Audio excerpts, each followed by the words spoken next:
Content optimisation আদা হচ্ছে ঢাকাই লিপস্টিক খেয়ে ফেলেছি চায়ের সাথে লিপস্টিক খেয়ে ফেলেছি খেয়ে ঠিক আছে। হ্যালো বন্ধুরা, সবাইকে স্বাগত জানাচ্ছি টেক নেক্সট সুমাইয়া চ্যানেলের পক্ষ থেকে। আমি সুমাইয়া, আশা করছি আমার বন্ধুরা সবাই খুব ভালো আছো। যে যেখান থেকে ভিডিওটা দেখছো সবার জন্য অনেক শুভেচ্ছা রইল। আজকে আমরা আলোচনা করতে চলেছি কোয়ালিটিফুল কন্টেন্ট সম্পর্কে। কোয়ালিটিফুল কন্টেন্ট সম্পর্কে বিস্তারিত আলোচনায় যাওয়ার আগে অনুরোধ করব আজকে ভিডিওটা পুরোপুরি দেখার চেষ্টা করো, কারণ ভিডিওর শেষ অবধি আমি কিন্তু কিছু বোনাস টিপস শেয়ার করেছি, আর এগুলো জানতে গেলে ভিডিওটা তো পুরোটাই দেখতে হবে। কিছু একটা মিস করে গেলে কিন্তু পুরোটা তোমরা বুঝতে পারবে না। তাহলে চলো আর কথা না বাড়িয়ে বরং আমরা আলোচনায় চলে যাই। কোয়ালিটিফুল কন্টেন্টের জন্য তিনটি বিষয় আমাদেরকে মাথায় রাখতে হবে। এক নাম্বার হচ্ছে আমাদের কন্টেন্টের ভ্যালুটা ঠিক থাকতে হবে। দ্বিতীয় বিষয়টা হচ্ছে তোমার কন্টেন্টটি হতে হবে সম্পূর্ণভাবে অপটিমাইজ, অর্থাৎ এসইও এবং ট্যাগ ঠিকঠাক মতো দিতে হবে। তিন নাম্বার হচ্ছে অডিও ভিজুয়াল দুর্দান্ত হতে হবে। তো চলো আরো বিস্তারিত জানা যাক। আর একটু বিস্তারিত আলোচনা করলে যারা আমরা একটু কম বুঝিয়ে ইউটিউবে একটু কম পারি তাদের কন্টেন্ট গুলো কিন্তু ইউটিউবে দৌড়বে। প্রথমে আমরা আলোচনায় চলে যাচ্ছি ভ্যালু নিয়ে। একটা কন্টেন্টের ভ্যালু কি? ভ্যালু হচ্ছে কন্টেন্টটা দেখে আপনার অডিয়েন্স যে জিনিসটা চাচ্ছে সেটা কি সে পাচ্ছে। হয়তো কোনো কারণে আপনার কন্টেন্ট, আপনার ভিডিও থেকে অডিয়েন্স তার চাহিদাটা পূরণ করতে পারছে না।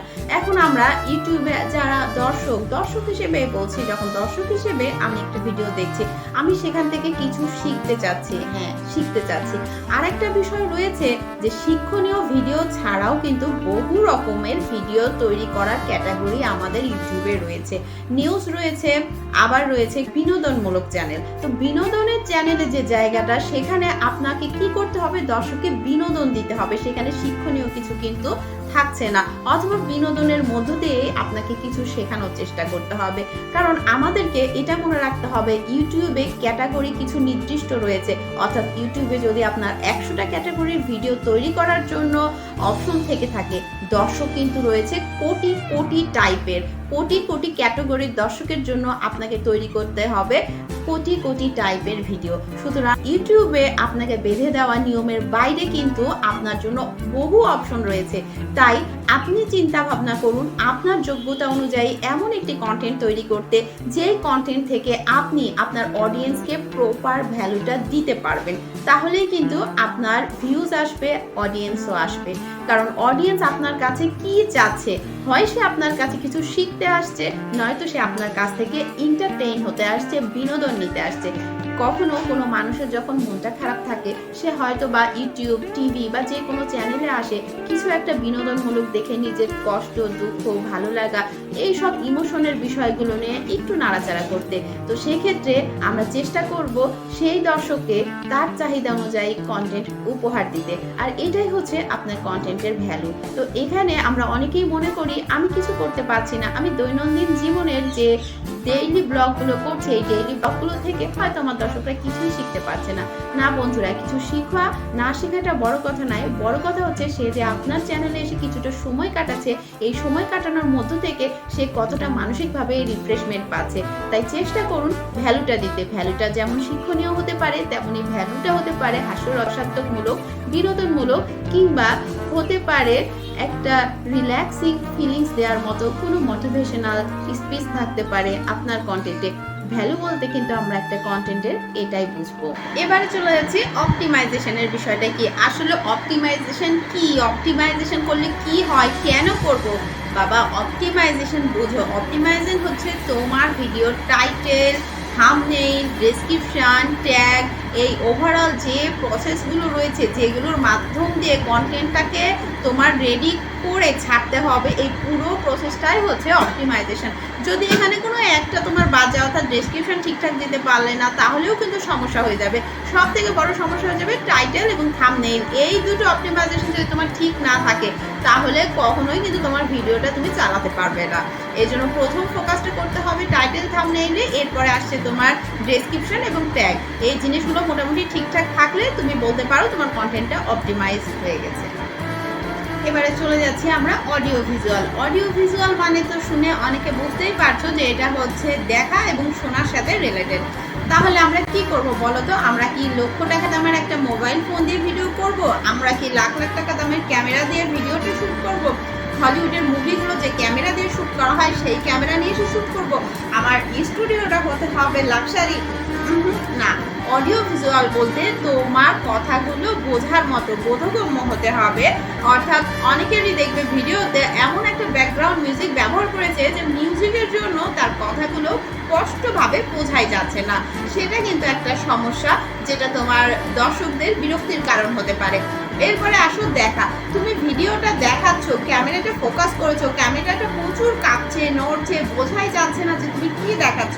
সেক্ষেত্রেও কিন্তু তোমার দর্শকরা আগ্রহ হারিয়ে ফেলবে, তোমার কন্টেন্টটা দেখার হয়তো ক্লিক করেই তারা বেরিয়ে যাবে। তো তোমাকে কি করতে হবে? মোটামুটি ভাবে বোধগম্য ভাবে ক্যামেরাটা ধরতে হবে, যে জিনিসটা দেখাতে চাচ্ছ সেই জিনিসটা যেন দেখে বোঝা যায়।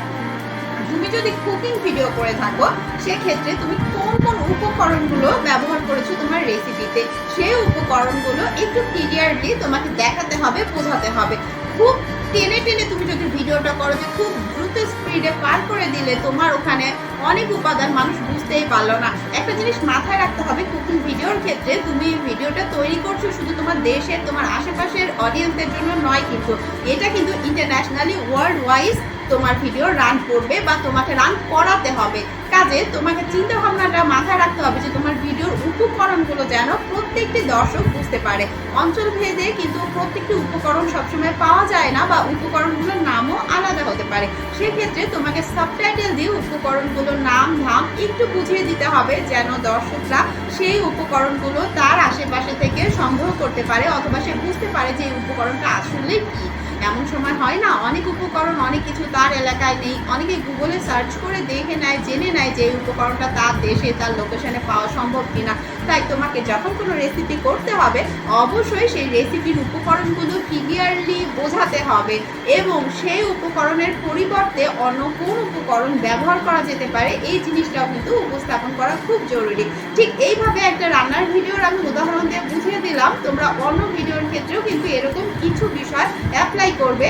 আর এর জন্য তোমাকে একটু পরিশ্রম করতে হবে, একটু মগজটা খাটাতে হবে। সবকিছু তো আর একজন কেউ বলে দিবে না, আমাদের নিজেদেরকে চিন্তা ভাবনা করে আমাদের কন্টেন্টটাকে আস্তে আস্তে আস্তে আস্তে আরেকটু ডেভেলপ করতে হবে, আরেকটু ভালো করতে হবে। হয়তো আপনি ভাবছেন যে আপনার কন্টেন্টের কোয়ালিটি ঠিক আছে, সব কিছু ঠিক আছে, তারপরও দর্শক দেখছে না। তো সেক্ষেত্রে আপনাকে খুঁজে বের করতে হবে কোথাও না কোথাও গিয়ে আপনার নিশ্চয়ই কোনো সমস্যা রয়েছে। হয়তো বা আপনার অডিও ভিজুয়ালের সমস্যা থাকতে পারে, অথবা প্রথমেই যে বিষয়টা বলেছিলাম যে ভ্যালু, আপনার দর্শক যে জিনিসটা চাইছে আপনার কাছ থেকে, সে কোনো কিছু শেখার জন্যই আসেনি, সে আপনার কাছে এসছে বিনোদনের জন্য। তাহলে আপনাকে তাকে বিনোদন দিতে হবে। এই কারণে কিন্তু একটা চ্যানেলের ক্যাটাগরি প্রথমেই ঠিক করে নেওয়া খুবই জরুরি, যে আপনি কোন ক্যাটাগরির দর্শকদের জন্য ভিডিও বানাবেন। তাহলে কিন্তু সেই ক্যাটাগরি অনুযায়ী আপনাকে ভিডিওর ভ্যালুটা নিয়ে চিন্তা ভাবনা করে আপনাকে কন্টেন্ট তৈরি করতে হবে। এরপর বলেছিলাম যে আপনাকে খেয়াল করতে হবে অপটিমাইজেশনের বিষয়টা। অবশ্যই এজন্য সামান্য কিছু গবেষণার প্রয়োজন রয়েছে, একটু চিন্তা ভাবনারও প্রয়োজন রয়েছে। আপনি কি ধরনের টাইটেল দেবেন, কি ধরনের থাম্বনেইল ইউজ করবেন, কিভাবে ডেসক্রিপশনটা লিখবেন, আর ঠিক কিভাবে ট্যাগ বসাবেন, এই সমস্ত বিষয়গুলো আপনি কিন্তু একদিনে শিখে উঠতে পারবেন না। আপনাকে দিনে দিনে অভিজ্ঞতার আলোকে কিন্তু এগুলো আস্তে আস্তে উন্নতি করতে হবে। এজন্য কি করতে হবে জানেন? আপনাকে বেশি বেশি করে কন্টেন্ট তৈরি করতে হবে, বেশি বেশি করে আপলোড করতে হবে। অনেক এমন ভিডিও আমরা দেখি যে ভিডিওগুলোতে কিন্তু কোনো এডিটিং থাকে না, এবং কথাবার্তাও খুব ন্যাচারাল থাকে, অথবা কথাগুলো ঠিক বোঝা যাচ্ছে না, কিন্তু ওই ভিডিওতে কি থাকে জানেন? নতুনত্ব। সেটার ভিডিওর কথা আমি বলছি, যেগুলো ট্যুর আর ট্রাভেলের উপর করা হয়ে থাকে। আমাদের প্রত্যেকেরই কিন্তু এই ভিডিওগুলো দেখতে ভালো লাগে। ট্যুর ট্রাভেলের ভিডিওগুলোতে দেখবেন যে ক্যামেরা নিয়ে তারা দৌড়চ্ছে, যাচ্ছে পাহাড়ে, মরুভূমিতে, এবং অচেনা এমন অনেক জায়গাতে তারা ভ্রমণ করে, বনে জঙ্গলে, যেখানে একটা অ্যাডভেঞ্চারাস ফিলিং রয়েছে।